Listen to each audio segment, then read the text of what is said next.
Hello, my beautiful narc-free family. For those of you who are new to my channel, go ahead and subscribe. For those of you who are returning, thank you for being here once again. So today I want to talk to you about new supply and old supply. They are both very dangerous, and here's why. So when the narcissist meets a new supply and they go to them with this victim story, which you know how they do what they do, and they get them entangled with them in that love bombing phase, that new supply has no idea that they're being conned by the narcissist. Okay, so they are full on helping the narcissist to do whatever it is that they're trying to do. If it's legal things that they need help with, they're helping them with it. If it's to sabotage you, they're going to help them. The narcissist is going to tell that new supply the horrific story, and then the new supply, especially if it's a woman, we're good at doing this, is going to just right off the top of her head say, no, she can't do that to you. You can do this, that, and the other to counter it, not realizing that new supply doesn't realize that the narcissist is lying. She would never help him, most likely, if she's a good person. Now, I'm going to get to if she's a narcissist in a minute. If she's a good person, which, narcissists like to hook up with, codependents and empathic people, then she would probably never help him under the knowledge if he had disclosed to her that he was lying. But obviously he's not going to do that, because then he's going to have disclosed who he really is. Okay, so now she's teamed up with him, helping him. Then you have these little ignorant flying monkeys over here, all in somebody else's business and don't know what they're talking about. And so this is all causing a mess for you.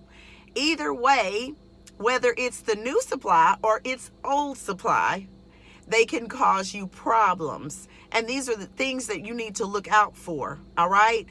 Because you might be trying to figure out how the narcissist has intensified their sabotage towards you, especially if you're dealing with what I like to call a big boy. If you're dealing with a malignant and he's already coming for you, and you notice that he's being extra trying to destroy you, it's possibly because he has his supply giving him suggestions and recommendations. Now, if it's old supply, these things, they stay with them, okay? They don't go away. Some of these people are narcissists, all right? And for whatever reason, they don't go away. You'll notice that they'll message them on on New Year's or on their birthday and everything, just like they're friends, okay? They're not friends. You're not normally friends with somebody you've been intimate with, that you've been sleeping with. You're not normally, you can have a friendship with that person, but understand that there's a level of intimacy that was there at one time, so that can switch up at any time, even just with people who aren't narcissists. If you have slept with somebody before, then those feelings could be rekindled at some point. Okay, so for a narcissist to tell you that as a narcissist that this person is just a friend, and they probably have been triangulating you and randomly talking to you about this person here or there, they're not a friend. They're an old supply. Okay, they're not. It's not the way the narcissist is making out to be. Now, the reason why these people are dangerous is because some of the time these people are narcissists also. The narcissist doesn't just run upon kind, caring people.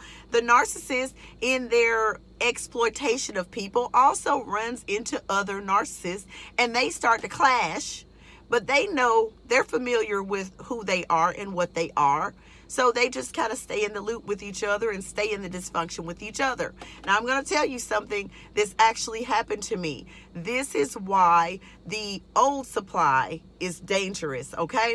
So my ex had a chick that he, claimed that was a friend, and and he's saying the reason they broke up is because he never said why they broke up, but he had said that he had lived with her for some amount of time, and that he would go out to go to work, and there'd be a car there right in front, and he'd bump into the car. Okay, so really what he was telling me, I understand now, is that he suffered a narcissistic injury because while he was staying with her, she had other people coming over, because this is when they weren't together, but he needed a place to stay, so he was couch surfing. All right, and I guess he didn't like that she had somebody else. But isn't this the kind of messy web that narcissists that they weave for themselves and for each other when they're with another narcissist, or an AKA old supply, right? So he makes it like this is something in the past, okay? But once we get married, she starts reaching out to him. And anyways, I realized later on that he was running game on me.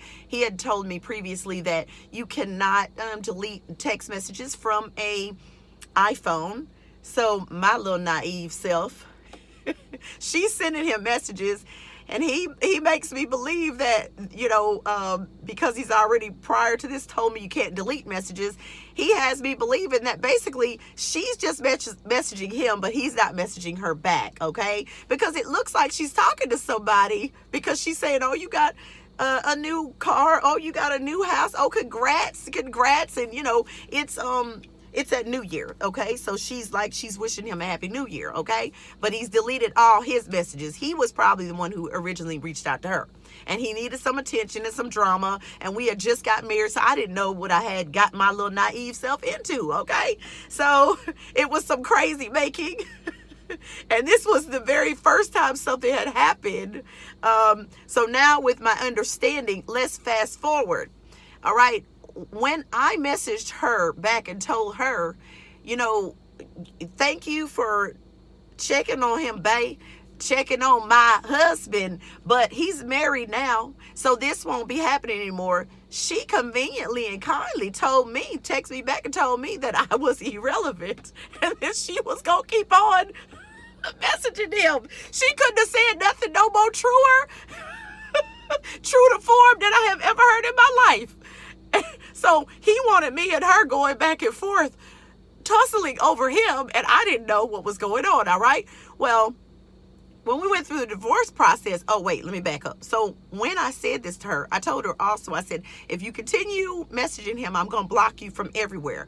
So he had given me the passwords to his emails and his Facebook and everything way early on, trying to establish some amount of trust, all right? But this was a game, because narcissists love to do stuff right in front of your face. He knew that I didn't check these things. He knew that I wasn't a nosy person, so he knew that chances were very slim that I would ever look at any of his things. So yes, he gave me password, okay? Then once again, my little naive self didn't ever check any of this. So I checked that day because I figured she's going to send a message, which she did. The message, she said to him, you might not want to be cutting me off. Your wife sent me this crazy message about not contacting you. And she said in the email, because remember, I have doctors in my family, lawyers in my family, and she goes on and on about how her family can benefit him, okay? So when we get to the divorce phase of it, when I tell you that this guy had never been married before, yet he wasn't showing up to court because he knew he didn't have to, because he done reached out. I knew what had happened. He reached out to his little dysfunctional old supply, and now hit her up and said, I'm going to need you, boo. I'm going to need you. I'm going to need your little brother, your cousin, all your people, your dysfunctional people to help me to take this woman down, okay? And understand that the narcissist knows who you are. So if they go to fight you and they know who you are, and especially if you're dealing with what I term a big boy, a malignant, they are coming for you because they know who you are. You might not know who you are. They know who you are. So they know to the level that they need to come for you, because they know if they don't break you all the way down, if they don't squash you and smear you correctly, and they don't traumatize you and bully you correctly, your tail might still be smiling, and you might start a YouTube channel.